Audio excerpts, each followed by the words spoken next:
Happy Wednesday, happy hump day. How y'all feeling? Yes, honey, yes. Thank y'all for being here this morning, honey. We are moving on through this week, and I am so glad. Thank y'all for joining me this morning, honey. Please don't forget to hit that like button, Lord. All right, those of you in the bushes as well. You can stay in the bushes, but please to support the channel and the video and keep us in the algorithm. All right. Good morning. I cannot say good morning individually because we are driving, but thank you all for being here. Okay. I see y'all coming in though. Let's go ahead and get into our show because I want to get to all of my topics. We do have quite a few. What is going on up here? Ugh. I'm sorry, y'all. Hold on. My air way too high. I'm cold. All right, so everything said in the video is alleged, in my opinion, and is used for fair use and entertainment. Okay, hopefully you guys had a chance to check out our 2 videos from yesterday. Of course, Car Chronicles, and we also had our pop-in, our official pop-in. Okay, so if you didn't get a chance to check those out, please do, and run the likes up on those if you don't mind. All right, let's go ahead and get into our show. Celebrity news is first, and that's where we like to begin. All right. All right, so Tasha K, honey, Tasha K.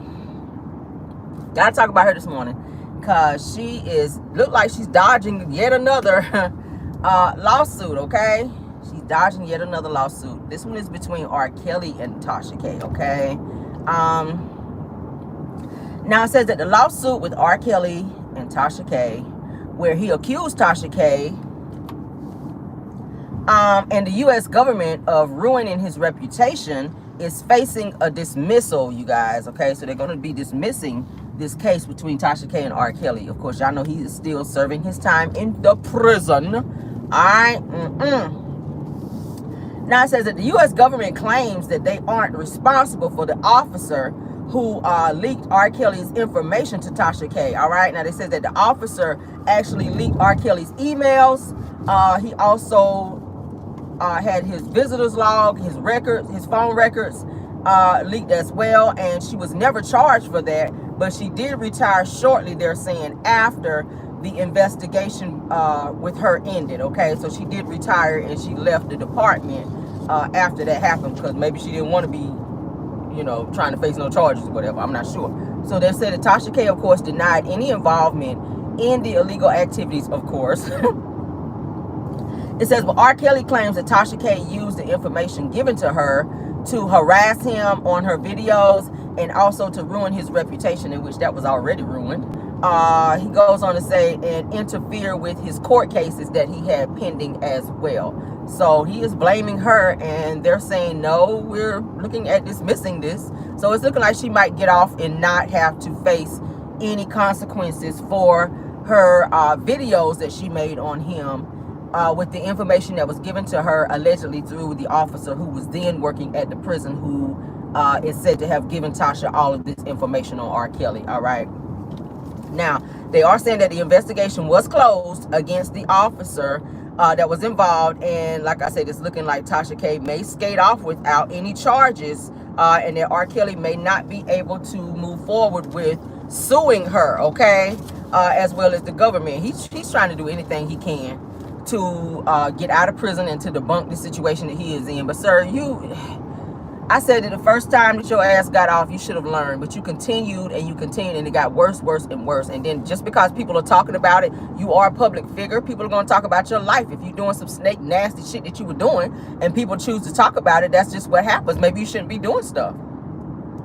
Now, were they wrong to leak his phone records and phone logs? Yeah, because I mean, that's you're not supposed to do that. But given the fact that you are R. Kelly, you did do some very heinous crimes against children and other women, people are going to talk about it. People are going to talk about it, especially after the damn documentary hit. Like, you already know people's going to talk about your ass. So sitting out here talking about you want to sue people for speaking on you because your reputation was ruined. No, you did that. You did that. Nobody told you to lock people in rooms, make them pee in buckets, and not feed them for days because you felt like it. Nobody told you to do that shit. But of course, you guys know Tasha K is facing other lawsuits from other celebrities. Soulja Boy is asking for $16 million where he is suing Tasha K for defamation. He's also suing William the Baddest, who sat down and did an interview with Tasha K. All right. So Soulja Boy is saying that everything that was said in that interview defamed his character, and he's going after Tasha K. So that lawsuit is still pending. She's also being sued by Kevin Hart for defamation for an interview that she did with his assistant. All right. So that's also for, I think, defamation. Of course, you guys know Cardi B sued her and won. So Tasha K still has to pay that money out to Cardi B, and that's in the millions as well. And that was for defamation of character, because Tasha was out here saying that Cardi had all types of diseases and stuff like that, and Cardi was able to prove in court that those allegations were lies. Okay. And then most recently, the guy that we just talked about the other day, where Tasha K stomped him out in a club scene, where he is said to have pushed up on her and was commenting on her body, saying that she was fine and had a nice butt and all this. She's saying he touched her inappropriately, which, you know, caused her to stomp him out and fight him. And baby, she was stomping his ass like a roach. And so he's now turned around, had band-aids all over his face and shit. Y'all might have seen it. I showed the video on my channel. But he has now turned around and decided to sue Tasha K for those views. He's only asked for $50,000, and I said, damn, he lowballed that one. But I don't think he gonna get no damn $50,000 either, because you got to get in line. She got to pay Cardi B first. So once she pay Cardi, everybody else fall in line. 16 million, Soulja Boy, let that shit go. She ain't got no 16 million. If she ain't got the 5, 6, 7, 8 million that she's supposed to be paying Cardi, she damn sure ain't got the 16. So y'all just y'all might as well let this shit go. Not saying that Tasha can just say whatever she wants to and just get away with it because she ain't got the money. But bottom line is, you're suing her for all this money that you think she has, which she might have in offshore accounts. I don't know. You might want to look into that, because they did find out that she was hiding money in offshore accounts. But bottom line is, she says she ain't got shit. I don't know what to tell you. All right, moving on. Suing her, baby. I don't know. It's like a waste of time right now. All right, Simone Biles, let's talk about her this morning. Her mother wants to rebuild their relationship after losing her to the foster care system after she was 3 years old, all right, due to drug and alcohol addiction, all right? Now, Simone's mom wants Simone to initiate things between them. Now, my thing is, you the mama. You left her 3 years old, all right? This girl is broken heart. Somebody else had to adopt her. She grew up in a home with strangers. And just because now you decided to go into rehab and get off drugs and all this other stuff that you had going on, she should not be initiating shit. You her mother. You reach out to her. I don't feel like it's her responsibility to be reaching out to you. You the mama. You make the first step. You want this relationship to be rebuilt. She ain't reached out to you and ain't said nothing in the news or nowhere else that she want to have a relationship with you. Period. I think that's very selfish of her mother. You already coming in the gate wrong. All right, so she goes on to say that she says that I want her to reach out to me. Says that she's 27 years old now. And bitch, you are how old now? You're her mother. You left her. She's pretty much feeling a way. So no, you don't tell her she need to reach nowhere. Child, bye. I can't stand people like that. Like, come on, sis.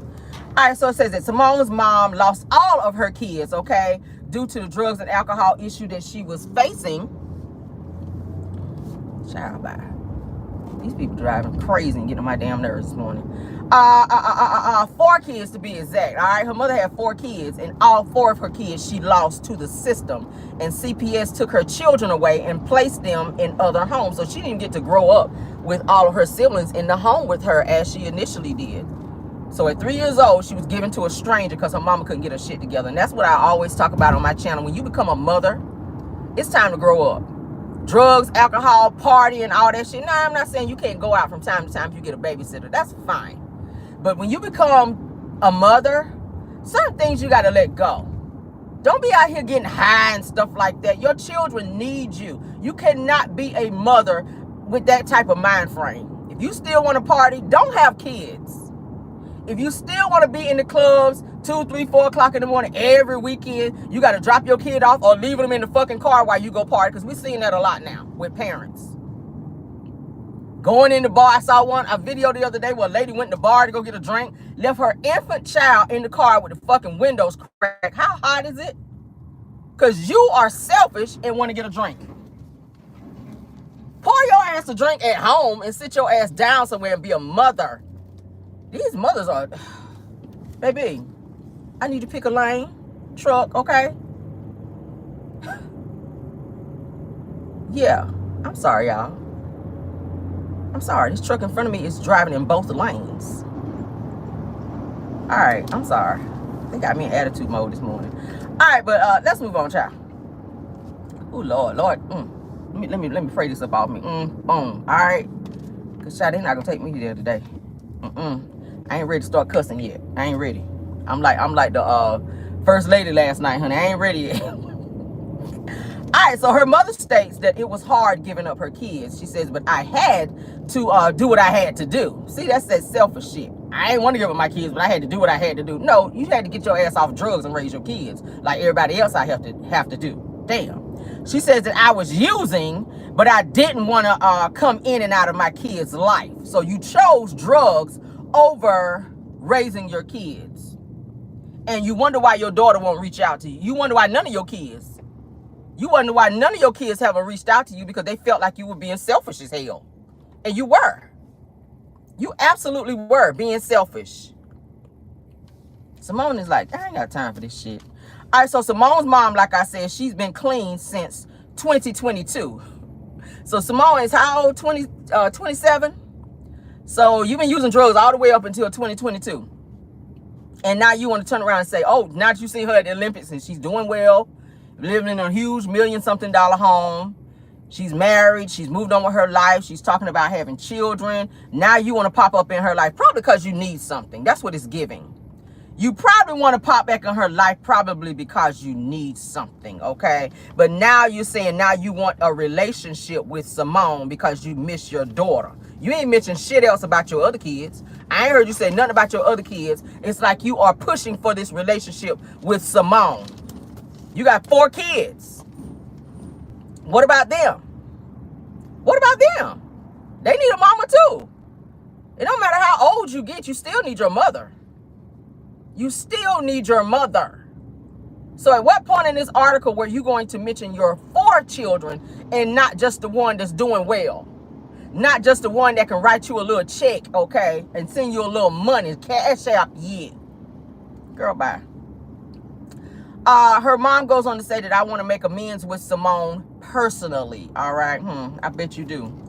But again, what about your 4 kids? What about all of them? All right. So, like I said, it gives that Simone is in a position to be able to help her, maybe financially with some things. She see that she's doing well, and now she wants to pop back. And you see that happen with a lot of parents where they are not there for their kids like they should be, and their kids go off and they're well off and they do good. Kind of like Benzino and his daughter. She was saying that, Coy Leray was saying that Benzino really wasn't there for her like he should have been as a father. She wound up getting a record deal. She's doing well in her career. And now he's showing up at her shows, running around, standing out there crying in the audience, talking about, oh, that's my daughter. That's my daughter. Now you want to tell everybody that's your daughter. You didn't give a damn about her, according to her. These are her words. He didn't give a damn about her. He wasn't there for her emotionally, physically, or any other type of way growing up. So she says now he's calling her, asking her for money. He's showing up to her shows, standing out there in the audience, embarrassing her, talking about that's my daughter and all this other stuff. Boy, bye. Like, I don't know. I don't be understanding that. I don't understand that with parents. But we'll see what this situation, how it unfolds. We'll see how it unfolds. I'm not saying that Simone shouldn't reach out to her mom, because she will always be her mother, regardless to the choices that she made in life. But I just feel like it just comes at a time where you felt like you were, it's selfish. I feel like it's selfish. I feel like when you felt like you were ready to put the drugs down, 2022, that's just right around the corner. Okay? Seriously. 2022, that's just right around the corner. So you used drugs all the way up until then. Gave your kids away. Simone was given away at 3 years old. So this girl grew up with strangers and in the system. And there's no telling what she went through, because not every home that they place those kids in CPS is a great environment. You have people in there that are abusive in more ways than one. Physically and sexually, you think about it. There's no telling what she endured growing up as a child. being raised by strangers because her mother couldn't get her shit together. And that just really irritates the hell out of me, because now you coming back and saying, oh, she got to reach out to me. No, the fuck she don't. No, she don't. I would not reach out until you picked up the phone and fucking reached out to me, because I'm not the one that left you. You left me. I didn't ask to be here as a child. She didn't ask to be born. You made that decision 4 times. 4 times, and you still could not see within yourself to put down whatever you felt was so important to you that you were using, alcohol, drug, whatever drug you were on, to say, you know what, I'm a mom. I got 4 kids that need me. No, you chose that over your children. So they don't need to reach out to you, baby girl. And she looked rough. The pictures that I saw her, she looked rough, baby. Whatever she was using, baby, it took a toll on you. But prayers to her, prayers for that situation. I hope they figure it out. If Simone chooses not to fool with you, that's her choice, and respect that. Don't push her and make her feel guilty because she don't want to fuck with you no more. That's another thing. All right, whatever choice she make, I applaud her for whatever decision she makes, because that's her life. All right, she's a grown ass woman now, and you miss very important times of her life. Very important that you could never get back. Okay, so let's move on. All right, word on the curb, honey. Word on the curb. Let's talk about some Love Marriage Huntsville stuff. Word on the curb, honey, is that Wanda has lost another family member. Wanda and Tisha and them, they family done lost another family member, child. Okay. Yes, honey, Wanda went live. Y'all know she was just in Vegas celebrating her 60th birthday. She just wrapped up her little week down there in Vegas, child. Down there with Tisha and her other family members. Down there looking like a big-ass moose in the pool. Yeah, I said it, because y'all know I don't even fuck with Wanda like that. But anywho and anyway, she did announce that she lost another family member. It's her sister's husband, which would be her brother-in-law. So yeah, so she said that she lost another family member. She's telling people to pray for her family again. But I'm just like, Wanda, baby, you need to see the writing on the wall. Everybody around you dropping like flies. At some point in time, baby, you need to get your shit together, because you are not exempt. I'm gonna say it again, you're not exempt. It's a reason why it keeps skipping you, because the Lord keep giving you a chance to get your life together, and it's seeming like you're not catching. It's like you're not getting the picture, because every time you lose somebody, you become more anal and you talk a little bit more shit. It seems like this will be a humbling experience for you, not knowing when your time is coming up. Okay, that's number 4. Y'all done lost 4 people in a very short amount of time. She wanted to break down and start crying on there. Guys, she said, I just don't even know when this is. She said it started. She said, but I don't even know when this is going to end. She looked real broken on the video. She looked real broken on the live that I saw. I said, see, you would think that this would be a humbling experience for you, and you would change your wicked ways, honey, like they say in church. Change your wicked ways. But leave it to you. You probably going to go live and start talking shit again and blaming everybody else, like you tried to do when Kiki passed away. You blamed everybody else except the person that you should have been blaming, which was yourself, because you talked a whole heap of shit about Kiki, her mama, and everybody else in your damn family. But then you want to blame strangers who really don't even know y'all like that, with the exception of seeing you guys on the show and from what we hear on social media. So no, you can't blame others for your indiscretions. You need to pray and ask the Lord, honey, to fix your heart, to where you don't be such a, do I want to say that this morning? All right, so she hops on her live, honey. Well, hello there. Y'all know that's how she talk. She said, I just made it back from Birmingham. She said that my family tried to, not to ruin my vacation for my birthday. She says, but my brother-in-law just passed away. So she announced that. Now she says that her sister was supposed to go on the trip, but she said, yes, her brother was sick. And her sister decided to stay back with her brother, but she's glad that she did, because had she been away in Vegas when her husband passed away, that it would have been really bad for her. So they said that he was sick, and that they knew for quite some time he was sick, but they weren't expecting it to be this soon. Okay, that's what she said. So yeah, so they have lost another family member. All right, so it's her sister's husband, which will be her brother-in-law. Of course, you know, her sister passed away, and then after her sister passed away, Kiki passed away, then they had a cousin pass away, and now her brother-in-law. So it's like back to back to back to back to back. All right, so yeah, that's the news on that. Y'all don't really fool Wanda. I don't really see it from Wanda. But, I mean, I'll say condolences, because it costs nothing to say that. All right? You lose somebody, it's a sad situation. I'll say condolences to the family. I won't give one to her, because, yeah. All right. Yeah, I'm petty this morning. I don't give a damn. But, yeah, condolences to the family. Okay, we'll say that. That's all I got, y'all. That's all I got. All right, let's move on. Kim Zolciak, honey. Kim Zolciak, let's talk about her. We talked about her a little bit yesterday and their issues with their home. We have another issue to talk about with Kim Zolciak this morning, all right? Child. Y'all put in the comments how y'all feel, all right? Put in the comments how you feel about the topics that we're discussing. All right, so Kim Zolciak, honey, says that she suffered severe PTSD from filming Real Housewives of Atlanta, and she hints at a possible return back to the show, all right? I knew something was going on. She was talking a little bit too much on social media, so we knew something was going on. Now that Kenya's ass ain't on there, she ready to come back. Now, Kim says that she went through severe trauma on the show, causing her to walk away from millions of dollars, and she regrets that. Okay, this is what she's saying about Real Housewives of Atlanta. Kim goes on to say that y'all know she's on the Surreal Life now, that reality show. She's on that. She says that she actually made Real Housewives of Atlanta a popular show after 5 seasons on the show. All right, when that happened? Because I swear I watched every episode. When that happened that Kim made the show a popular show? I don't remember that. But okay, girl.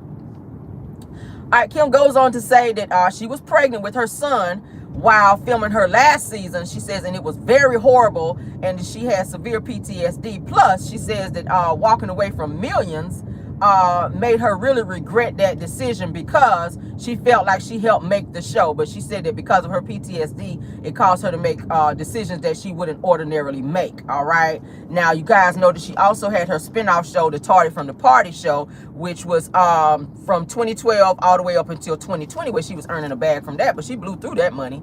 I didn't really like the show because of the way she treated her friend Sweetie, or her assistant Sweetie on there. She treated her like a fucking slave. And once Nene called her out on it, Kim tried to act like she didn't know what nobody was talking about. But she was very disrespectful towards Sweetie, the way she talked to her, the way she called her, just everything about that situation. I didn't like it. And I mean, Sweetie, you was a grown-ass woman and you allowed that just for the sake of having a job. I mean, girl, this was not 1936. You was acting like you was back in the 1936 era where you allowing Kim to talk to you real nasty like that. And a lot of people talked about that and brought that to Kim's attention, but Kim was like, she's my employee. I talk to her the way I want to. And Sweetie said nothing, which was weird. I was like, wow, all of that for that little bit of money she paying you? Okay. But Kim reveals, like I said, that she had a conversation with Andy Cohen about her return to Real Housewives of Atlanta and her desire to be back a part of the cast. And she says that Andy is open to her returning. So we may see Kim back on Real Housewives of Atlanta, you guys. Now, how she fit in with the current cast that's on there now, I'm not sure. Y'all know Drew Sidora. She never filmed with Drew. I'm not sure if she filmed with Portia or not. That's going to be a clash. I can see the two of them clashing. Kim Zolciak and Portia, because both of them got slick mouths. I can see them clashing. Of course, y'all know Britt Eady, who is also a wordsmith as well. That's the one that got Kenya's ass up off the show, where Kenya showed that revenge P on her. And then, of course, y'all know Cynthia Bailey is still filming as well as a friend of, which I think she's going to eventually get bumped back up to a full cast member probably after this season. So we'll see what it's giving. But Kim is trying to warm her way back on this damn show. Of course, we know Nene will never be back because of her lawsuit against Bravo and the company that owns Bravo. So I don't know. We're going to see what it's giving. But Kim, they say that her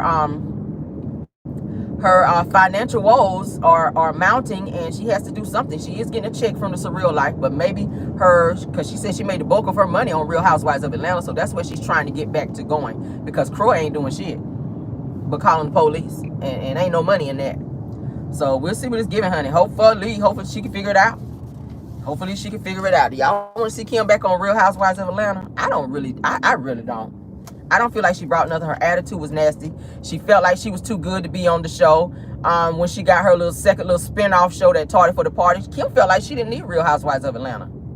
She was acting real funky towards the other women. She didn't want to go on no cash trips. She didn't want to do anything. She felt like she did, and Croy was acting that way too. When they brought them around the group, whenever Cynthia invited them to some type of event, I think it was Phaedra's event. And they were all at Phaedra's baby shower or something. Croy was turning his nose up, acting all funny. You know, like he didn't want to be around a lot of black people. It was weird. I was like, what is going on here? So, I don't know. I don't think I want to see Kim back on the show. But she says that she had a conversation with Andy. So knowing Andy, honey, and Andy did make a statement saying he did like him. So knowing him, he'll probably bring her ass back on the show. Ugh, I don't know. Moving on though. Child. Anything for ratings, I guess. Anything for ratings. I don't want to see her back. I just don't. I'm sorry. Because she ain't doing so good over there on some real life either. She look crazy as hell over there. But go off, child. So a woman is arrested, you guys. Check this out. I didn't even know this could happen. A woman is arrested because she went to Applebee's and she ordered the all-you-can-eat meal. And she shared her all-you-can-eat meal with her table members. So her waitress came back over to the table to tell her, hey, you can't share. This is a non-shareable item, okay? This is an item that you only supposed to eat, that you don't supposed to share it. So this lady from Chicago, they said that a Chicago woman, honey, was arrested in Applebee's after sharing her Applebee's all-you-can-eat order. That shit weird. I ain't never heard of that. Says that she actually caused the scene when the waitress came to the table to tell her you cannot share your items with the people at your table. And she was asking, like, why? I'm paying for this. Like, why can I not share my item? And says that the waitress continued to explain to her why, because of how the item is on the menu. Like, as you eat and you want more, they bring it to you. But if you're eating and you're saying, hey, bring me this, bring me this, bring me this, I want to try this or I want to try that, and then you give it to this person over here and this person over there when they're actually not a part of the shareable item, then it's kind of given, they're looking at it as like fraud a little bit, which is weird. I'm like, shit, it's just some fucking nuggets and some mozzarella sticks and shit like that. But that's the way they look at it at Applebee's. If you guys have ever done the shareable, I don't remember the last time I ate at Applebee's. I didn't know they had the shit like that. But so the waitress, of course, reached out to the manager. The manager came to the table to explain to her you cannot share an all-you-can-eat item. This says that the situation got worse. The lady at the table got loud. So they chose to call 911 to de-escalate the situation. Upon police arriving, they arrested her. And the manager told the police, look, we explained to her she could not share an all-you-could-eat item, and she became belligerent and loud. She was black, of course. She was black, of course. Have you guys ever heard of that? I was like, wow. Wow, like, girl, why you just didn't pay for your food? Be like, you know, we just gonna leave. Like, that could have been de-escalated. But the fact that you ordered an all-you-can-eat, that's why they call it all-you-can-eat.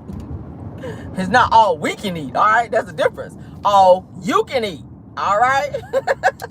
All you can eat. Don't keep ordering stuff, all right? Because I know they do have something like that almost at Red Lobster, kind of sort of like where you order, you pick like so many items and they keep bringing it to you until you just get too full, and whatever you don't eat that's on your table, you have the option to box it and take it with you. But if you just ordering and somebody just come with you in your party and they don't order anything and you say, oh, I'll try some more of the shrimp Alfredo, you're not eating it, but you're giving it to the person over here. They're not paying for shit. You're just ordering and just giving them food. It kind of does look like you're stealing a little bit, because this person ain't paying for shit. And they done probably ordered some water and a bunch of lemons, and they made some lemonade at the table. Them type. They come to the table and they broke. They ain't got no damn money. So they gonna sit up there and do the all-you-can-eat bullshit, and then you gonna order a bunch of shit and just give them food, and they gonna make their little lemons. Kind of sort of like that. That's what it's giving.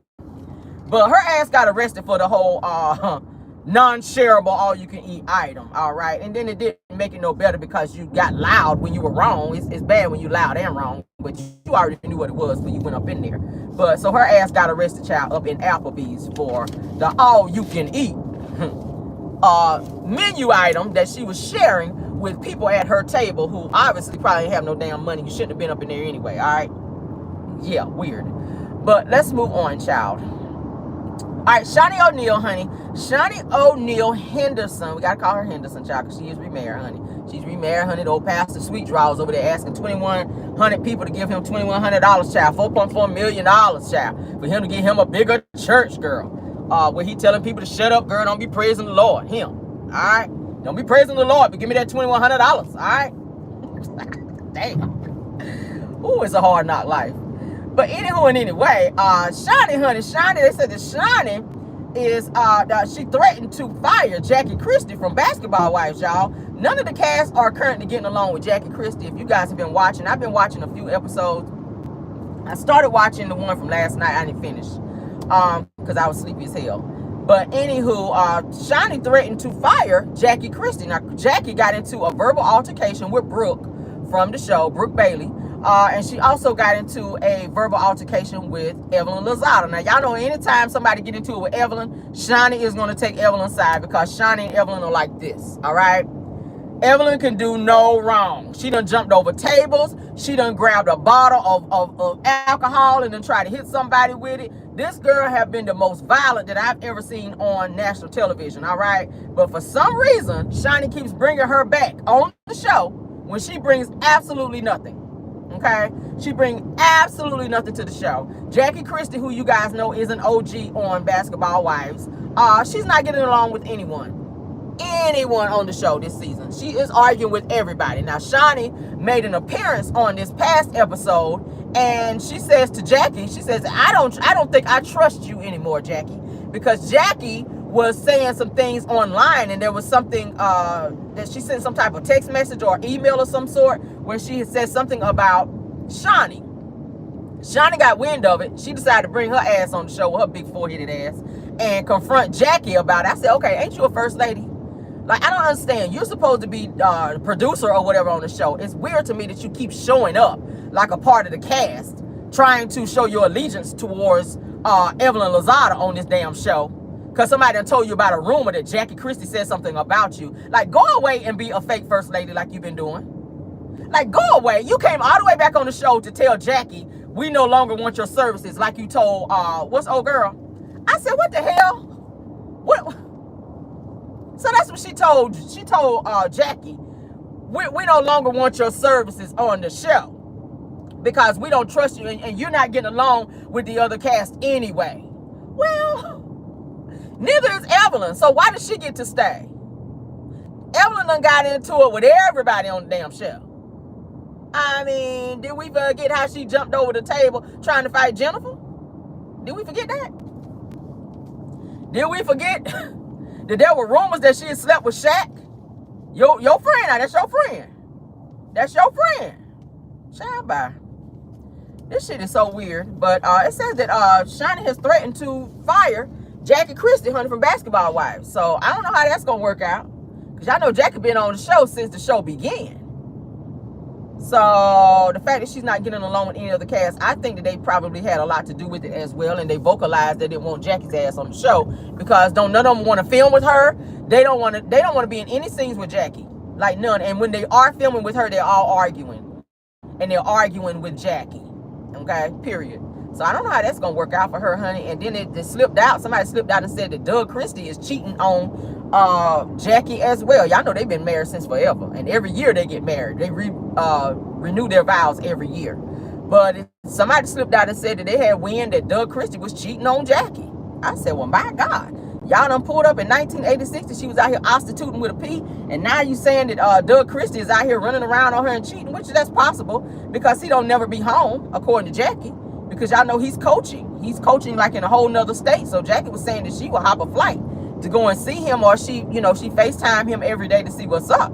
But I mean, absence do make the heart grow fonder, baby. And if you away a lot, you know that you are an ex-athlete, they're gonna be throwing that punani at you. And sometimes Doug probably not gonna say no. That's how those athletes are.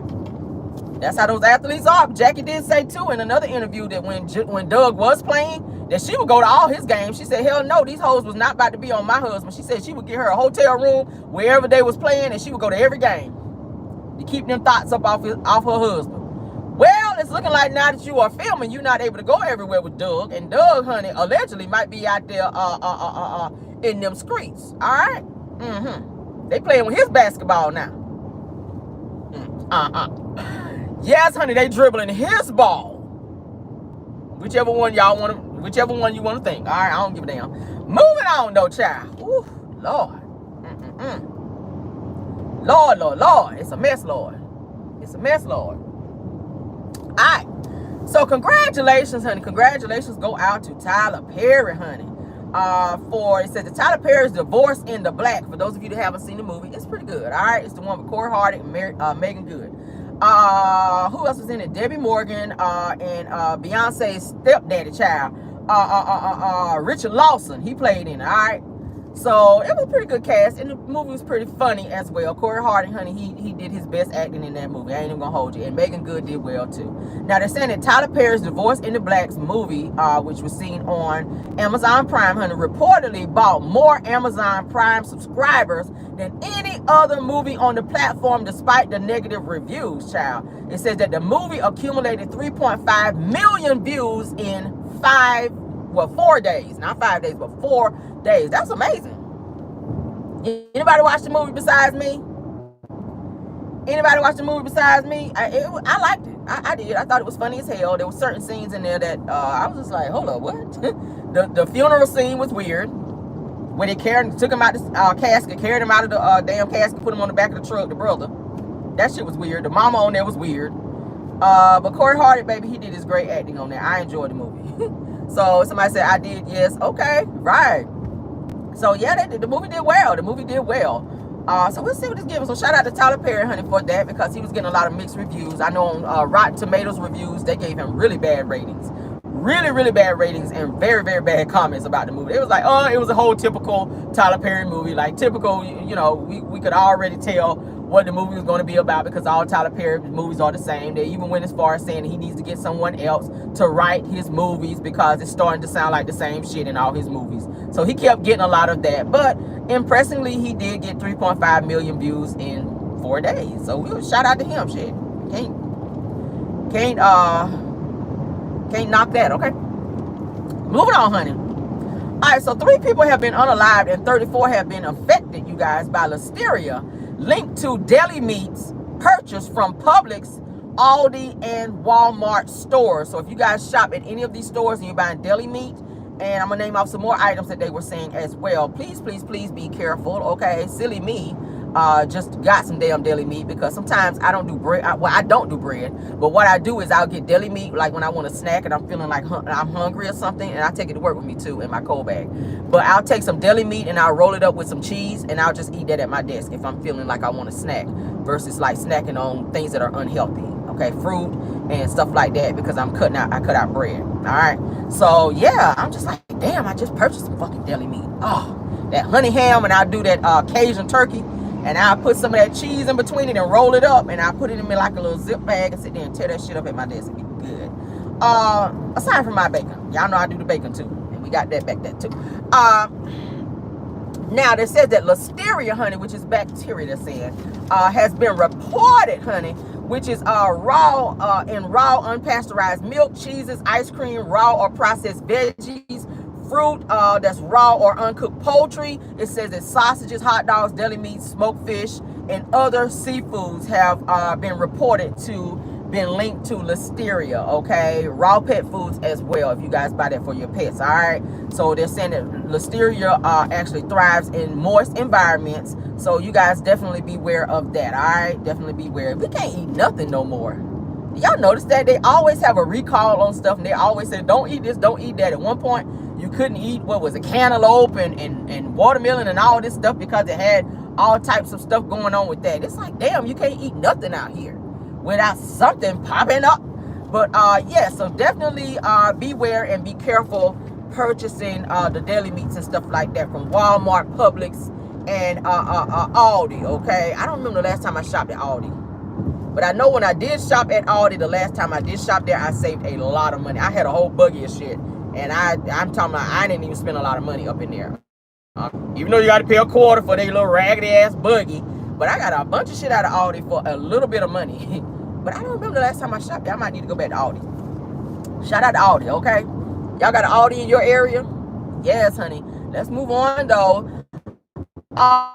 So this next topic is kind of concerning to me. We talk about DV over here on our channel all the time. This situation, talk about it. Kiki Palmer, okay? Kiki Palmer has caused a lot of whispers on social media. She posted online that she and her baby daddy, Darius, honey, the one that she took to court and got a whole restraining order against for her and her son, after she announced that she and Darius, honey, are back on good terms. I said, oh, hell no. As much praise for you, girl. She's saying that she and Darius are on good terms. Now, the picture that they showed, she showed that she and Darius was taking their son to the zoo. She was hanging all on Darius like they were together. I was like, this body language is giving the child back together. Like, what is this? What is this? Darius was holding the little boy, their son, and she was hanging out on him with her arm in his arm. I was like, hold up, whoa, whoa, whoa, whoa, whoa, whoa, whoa, whoa. What the hell is this? Kiki Palmer.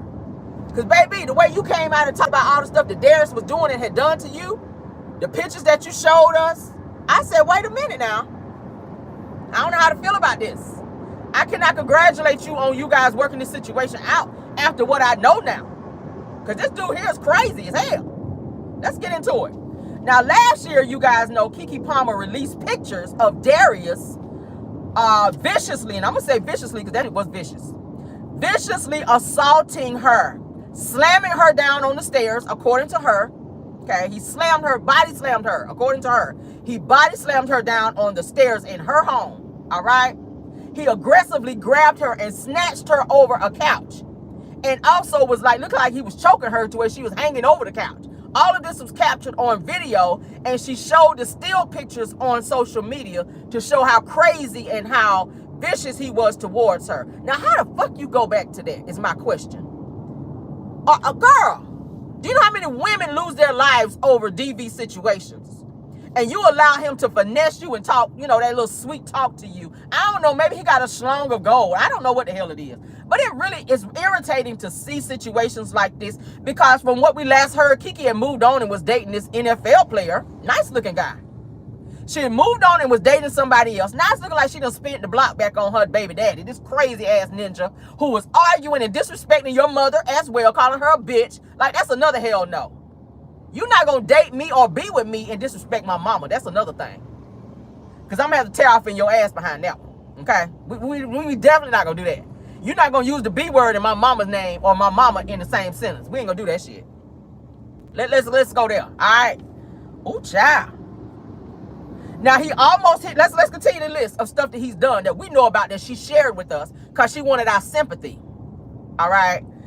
She said that he almost hit her with her car because he snatched her phone and ran outside and tried to leave. So he gets in the car and tries to leave with her phone. She runs outside behind him to get her phone. He almost hits her with the car, all right? Because she was trying to call 911 on his ass. He popped up at her house unannounced, came in her house unannounced, unbeknownst to her, because she was upstairs having a conversation with her mother.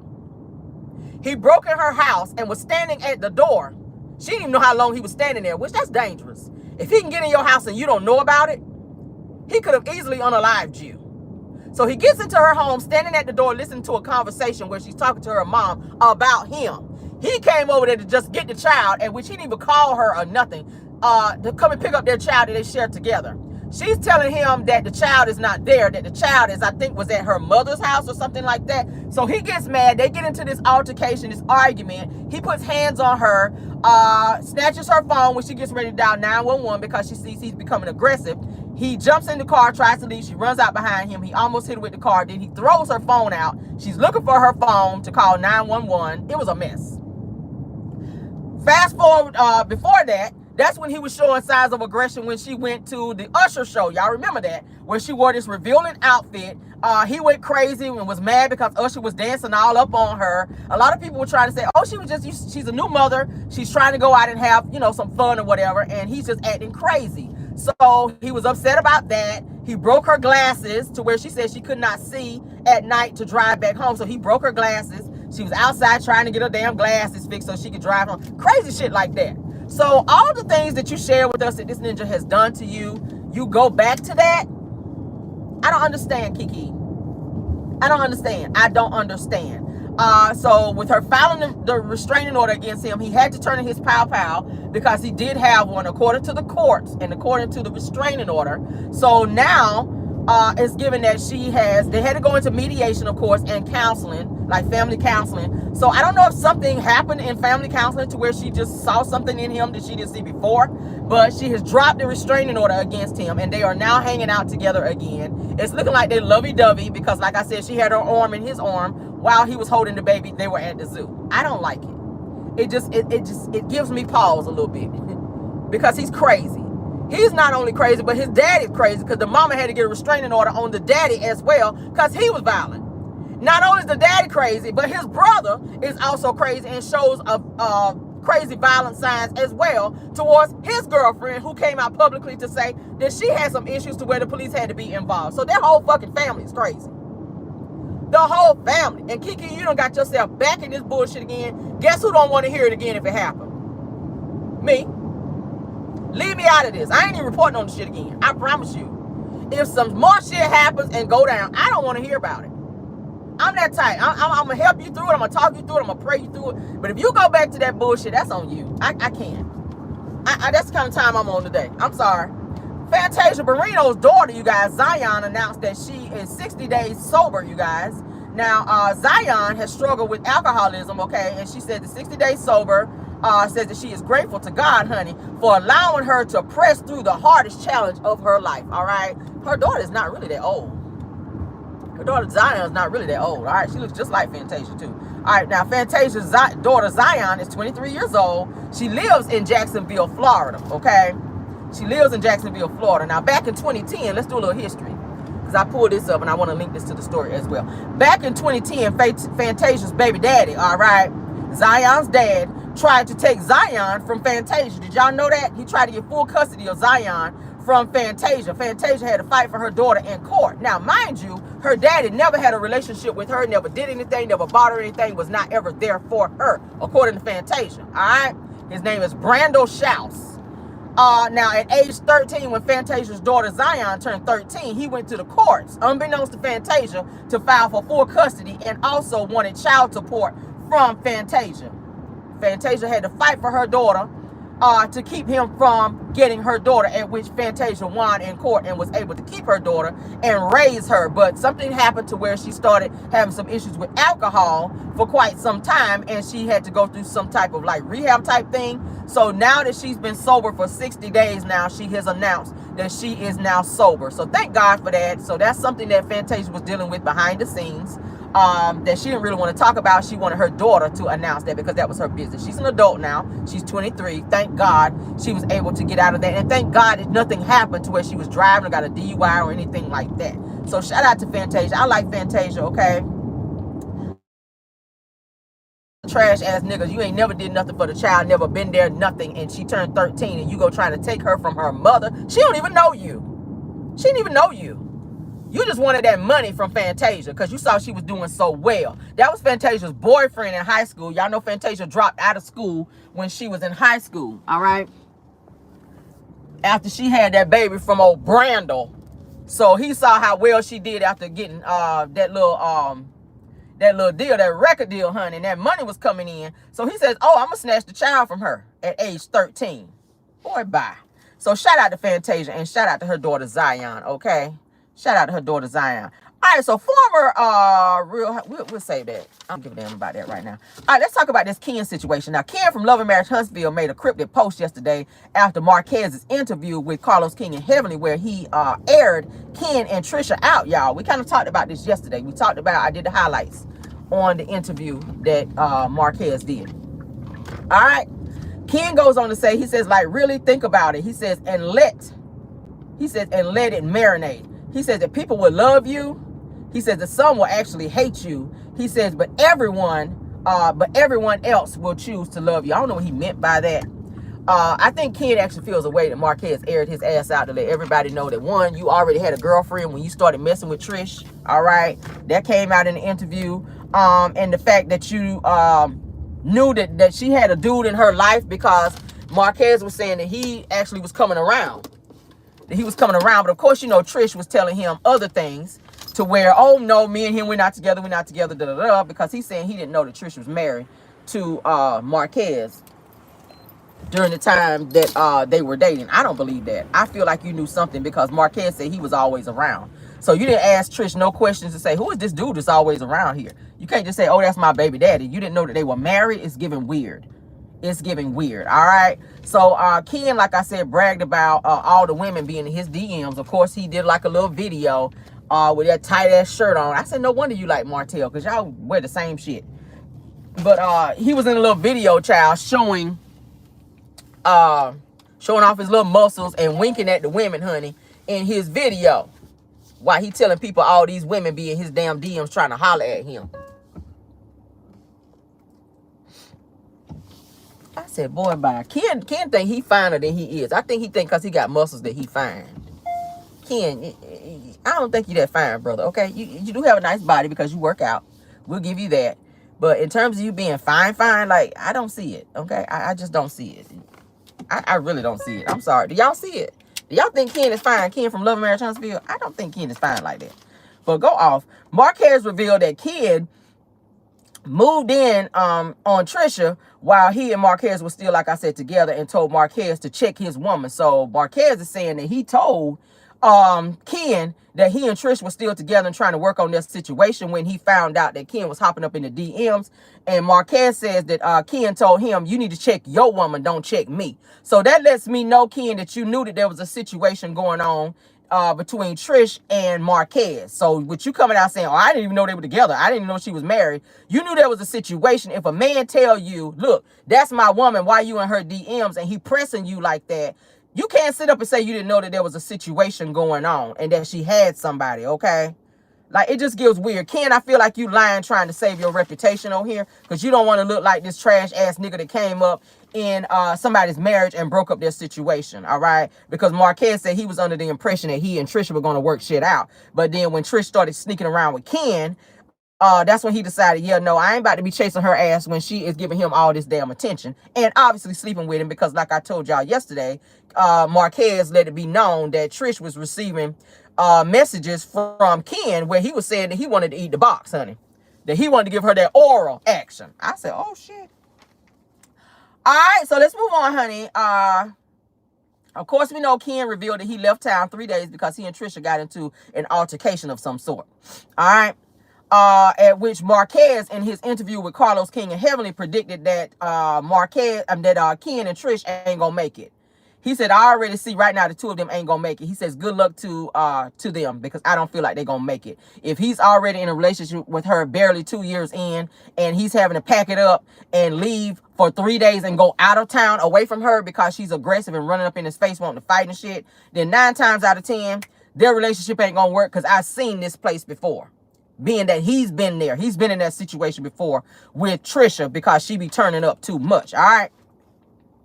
But Ken says that he gonna be with Trisha forever. I don't know about that.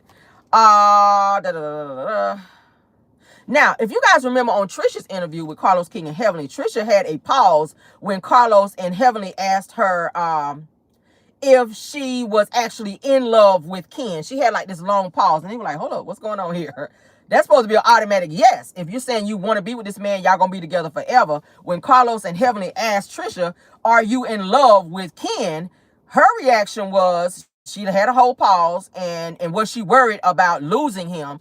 She was like, no, I ain't worried about losing him. I mean, if he go or whatever, like, I'm prepared for whatever. So that was her reaction. I was just like, damn. She was real dry about it too, which lets me know, like, she might have other options just in case Ken ass don't work out. That's what it's given with Trisha. It's like she always have an ace in the hole in case the man that she fooling with don't work out. Because while you were with Marquez, you were fooling with Ken. So if and when the situation between you and Ken don't work out, are you going to spin the block and be back with Martell? Now, while we're talking about Martell, let's go on and get into it. Because I had a question that I want to ask. Just from listening to all the interviews and everything that's come up. Now, if Melody said that Ariane was always at Martell's house, this is worst case scenario, hypothetically, all right? Was Ariane there when Trisha came by those several times to Martell's house? Okay. Now, Ariane has already made it known that she and Martell have been involved in some very freaky deaky type stuff. Could Trisha have been involved in a said threesome with Martell and Ariane? Worst case scenario. Do you guys think that? Were there some threesomes going on? Because we do know that the Scott brothers are involved in threesomes and fivesomes. Martell was doing some of the same things that they were doing. Just follow me now. Follow me.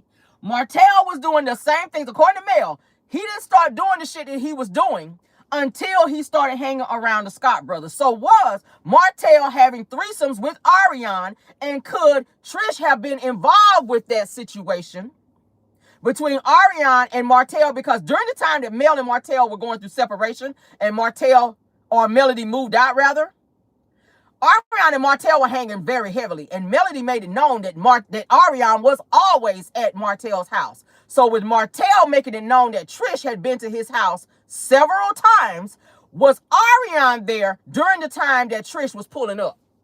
And when they had these said sexual situations, because Marquez said while she was with the Kens and the Martells, so he verified that there was some shit going on. Do you guys think that there was some threesome action going on between Ariane and Trish? Because Trish is a freak. So is Ariane, according to Martell, whenever Melody threw the glass at Martell at the Fletcher's house. Follow me, because I'm about to rope all this together. When Melody threw that glass at Martell at the Fletcher's house, Martell told Melody, she does all the things that you don't do. She's there for me. She. So he built Ariane up, pretty much saying that Ariane is this freak to do all these nasty, egregious things, Melody, that you won't do. Martell says that he likes head every day. Melody was like, hell to the no. Ariane was like, what that mouth do? She slept with her mouth open, according to him. Ariane slept with her mouth open. She was willing to do all the nasty, freaky stuff that Melody would never do. That's why Martell kept coming over there. So, if, hypothetically, Ariane is always at Martell's house, because Ariane did say on her live, when she was drunk, okay, that if you want to holler at my baby daddy, go in his DM. So she's happy, or she's okay with the fact that he's seeing other women, maybe as long as she can get a piece of the action. As long as she can be involved in whatever is going on, she's okay with that. She's telling women, if you want to holler at my baby daddy, go in the DMs. Where did Trish meet Martell? In the fucking DMs. Trish met Martell in the DMs. Trish was talking to Martell for some time in the DMs. What were they talking about? Not only gym stuff, like she tried to tell Marquez that she was doing with Ken when he popped up over there on the doorbell cam at 12:47 a.m. in the morning after she done put the kids to bed so she could do some freaky deaky stuff with Ken. Now, if Ken is talking to Trish, talking about he want to come over there and give her oral, that says to me she's into some freaky deaky shit. Because not every woman wants oral. Not every woman is open to that type of foreplay. But Martell is.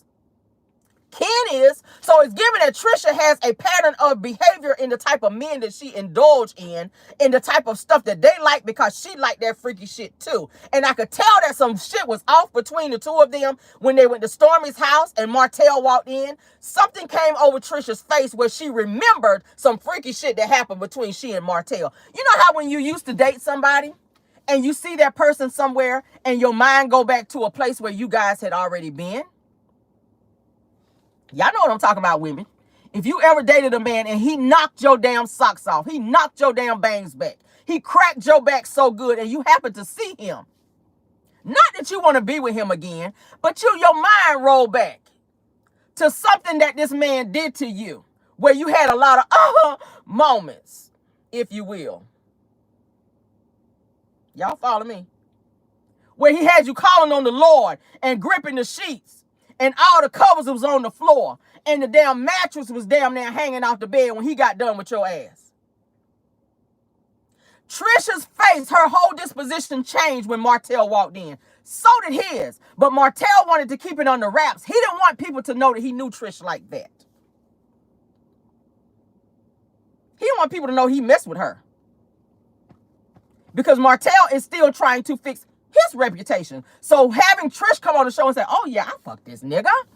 I had that. Martell was not about to come on no damn Love and Marriage Huntsville when he saw Trish and said, oh yeah, I beat that. I beat that.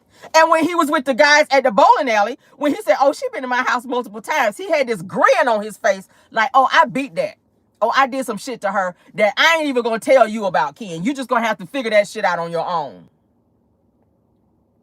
It gives that the two of them may have had a situationship with Ariane, because Ariane is down for whatever. That is why she's been able to be in Martell's life all this time. He ain't trying to wife her. He ain't trying to marry her. She's that girl that will do whatever he likes. Nasty. It don't matter how nasty it is.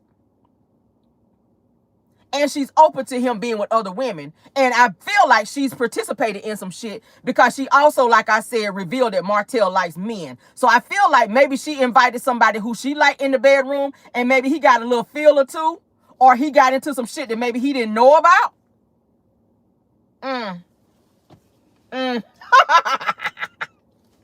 Y'all. Oh, Lord. Y'all. This shit is coming together. The more they talk and do interviews, it's starting to come together. Ariane definitely knows Trish. Trish definitely knows Ariane. How do they know each other? I'm going to say because they had some secret behind the door type of interactions going on. They may never say that shit on the show, but Melody, I think Melody knows more than what she's saying, because once that conversation came up to where they were asking Trish about Martell at that table, and Melody chose to get up and walk away and not even address it or sit there and hear that bullshit, I feel like Melody knew that Trish was one of those women that Martell was fucking around with, and that she may have had an interaction, a nasty interaction with Martell and Ariane. Oh, yeah. When Ariane said that shit about them DMs, if you want to be with Martell, go in the DMs, it was like she was propositioning other women to reach out to them. Come and join the party. Because it's like a party. It's like a party. Go in the DMs, because that's where Marceau meet his women for his threesomes.